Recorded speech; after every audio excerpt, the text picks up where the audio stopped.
सामाजिक व शैक्षणिक संस्था संचलित कल्पना नर्स अँड पॅरामेडिकल इन्स्टिट्यूट या ठिकाणी आपण स्वतः आलेलो आहोत. कारण बऱ्याच दिवसापासून या इन्स्टिट्यूटच्या बातम्या झळकत आहेत आणि कानावर आले आणि आम्ही स्वतः विद्यार्थ्यांची सुद्धा भेट घेतलेला आहे. तर अशा पद्धतीने काय नक्की काय खरं काय खोटं काय हे जाणण्यासाठी शहापूर तालुक्यातील येथील बरेचसे पत्रकार या ठिकाणी आज आलेले आहेत आणि सरांना काही दोन जे काय आहे त्या प्रश्न विचारून ते या ठिकाणी जनतेसमोर मांडणार आहेत. त्या निमित्ताने आता या ठिकाणी ठाण्याचे विचारचे संपादक आहे, आपलं काय म्हणणं आहे तुम्ही साहेबांना विचारू शकता. साहेब नमस्कार. नमस्कार नमस्कार. या ठिकाणी एक कालच्या वर्तमानपत्रामध्ये आपल्याविषयी एक जाहिरात छापून आलेली आहे की आपल्या या इन्स्टिट्यूटतर्फे आर्थिक फसवणूक झालेली आहे. दुसरी गोष्ट जादा शुल्क घेतले जाते. ओके, मी तुमच्या एका प्रश्नाची उत्तरं देतो. ठीक आहे. कालच्या पेपरमध्ये शहरनाम्यामध्ये आमच्याबद्दल जी न्यूज आलेली आहे ती पूर्णपणे खोटी आहे. त्यांनी कुठल्याही प्रकारची शहानिशा न करता ती न्यूज त्यांच्या पेपरमध्ये टाकलेली आहे किंवा डिजिटल सोशल मीडियामध्ये त्यांनी टाकलेली आहे की ती न्यूज पूर्णपणे खोटी आहे. तर आम्ही त्यांच्यावरती लवकरात लवकर कारवाई करणार आहोतच जर त्यांनी त्या गोष्टीची शहानिशा करून दिली नाही तर.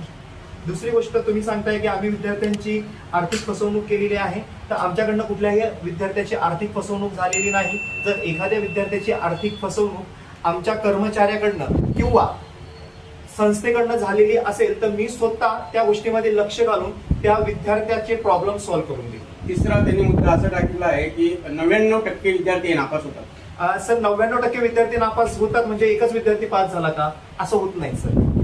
विद्यार्थी नापास होणं आणि पास होणं हे विद्यार्थ्याच्या हातामध्ये असतं. आमच्याकडनं त्यांना पूर्णपणे थेरी अभ्यासक्रम दिला जातो, व्यवस्थितपणे प्रॅक्टिकल दिले जातात, प्लस आमच्याकडनं बेसिक लेवलला प्रॅक्टिकलचे काही गुण पण दिले जातात. सगळ्या काही गोष्टी आमच्याकडनं दिले जातात. सगळेच विद्यार्थी फेल नाही होत.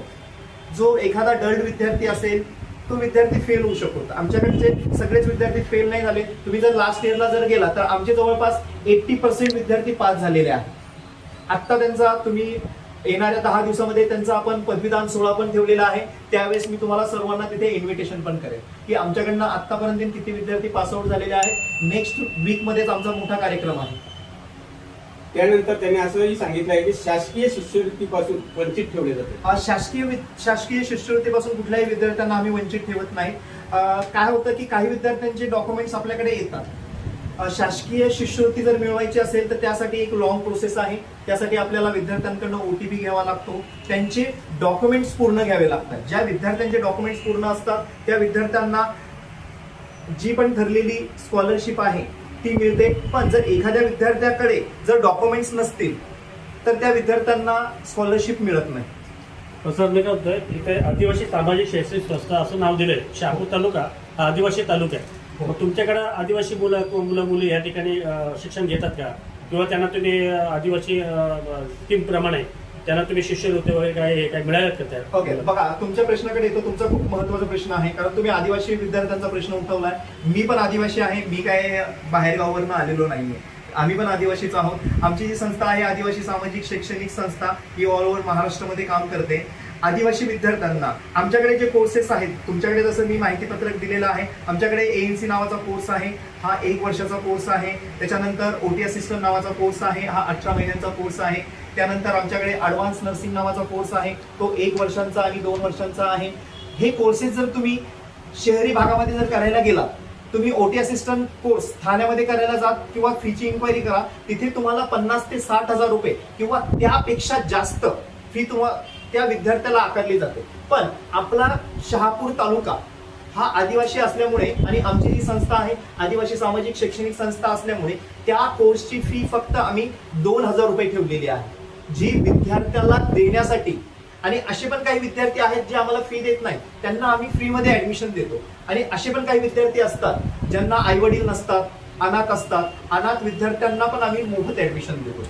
संपूर्ण तालुक्यामध्ये आपल्या संस्थेचा चर्चेचा विषय ठरलेला आहे तो म्हणजे विद्यार्थ्यांकडून असं ऐकायला मिळतं की आपण विद्यार्थ्यांकडून 1-1 लाख रुपये घेतले. असं जर कुठल्याही विद्यार्थ्यांकडून आम्ही जर 1 लाख रुपये घेतलेले असतील तर त्यांच्याकडे रिसीट असतील, किंवा त्यांच्याकडे काही एव्हिडन्स असतील किंवा काही प्रूफ असतील तर त्यांनी आमच्याकडे सरळ सरळ घेऊन यावे. त्यानंतर त्यांचं असं म्हणणं आहे की परीक्षा केंद्र हे आम्हाला कर्नाटक किंवा बेंगलोरला दिले जातं. माझ्या कुठल्याही विद्यार्थ्यांना कर्नाटक केंद्र हे बँगलोर आणि बँगलोरला दिले गेलेलं नाहीये. जो बँगलोरचा जो विषय आहे तो आमच्या इन्स्टिट्यूटचा नाहीये. पहिल्यांदा मी हे क्लिअर करतो. आमचे सगळे विद्यार्थी एक्झामसाठी पुण्याला, नगरला, नाशिकला, अंबरनाथला, ठाण्याला यासाठी या ठिकाणी एक्झामसाठी जातात आणि त्यांच्याकडे सर्व हॉल तिकीट पण दिलेली आहेत.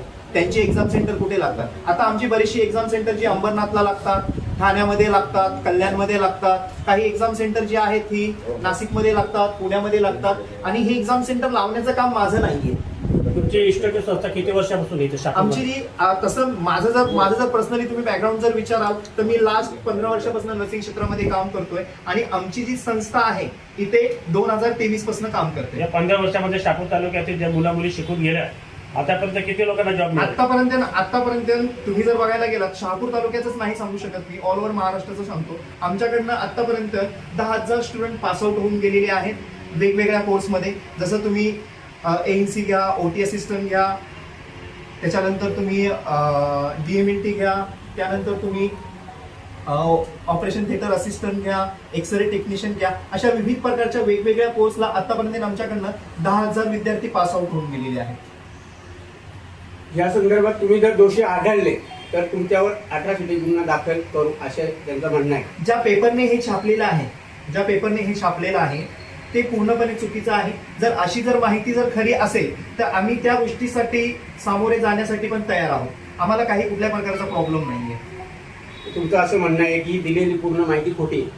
ती जी माहिती आहे, जर माहिती खरी असती तर ज्या विद्यार्थ्यांनी आमच्या संदर्भात सांगितलं की आम्ही त्यांना कर्नाटकला पाठवलं, आमच्या विद्यार्थ्याला कोणालाही आम्ही कर्नाटकला पाठवले नाही. आमचे विद्यार्थी सर्व एक्झाम केंद्रावरती अंबरनाथला गेलेली होती, कल्याणला गेलेली होती, पुण्यामध्ये गेलेली होती, काही नाशिकला गेलेली होती. ज्या ठिकाणी त्यांना एक्झाम सेंटर भेटतात त्या ठिकाणी गेलेली होती. आमचा कुठलाही विद्यार्थी कर्नाटक, बँगलोर येथे गेलेला नाही. ज्या विद्यार्थ्यांनी केलेला आहे ते विद्यार्थी आमचे पण नाही, कर्नाटकवाले जे आहेत ते आमचे विद्यार्थी नाहीये.